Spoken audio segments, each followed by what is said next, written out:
une dette qui s'étend sur 4 générations avant moi. Avant moi, c'est-à-dire, oui, c'est ça, 4 générations avant moi. Comment moi je finis de repousser ça? Non, ça, c'est plus votre travail. C'est le travail d'un homme qui est habilité à travailler avec les esprits ou le monde astral. Ok. C'est-à-dire que c'est un initié ou c'est quelqu'un, par exemple, qui connaît comment fonctionnent les travaux spirituels.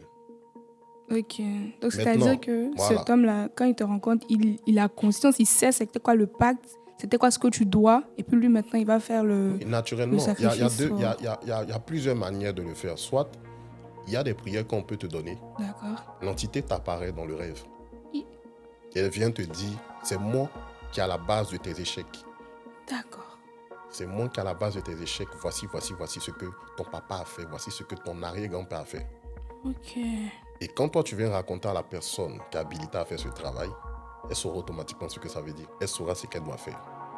Ça, c'est le premier exemple. Le deuxième exemple, c'est que on peut être face à un cas où la personne ne sait pas, elle va en consultation et l'homme de Dieu choisit par exemple l'option d'utiliser ces entités pour combattre l'entité qui te fatigue.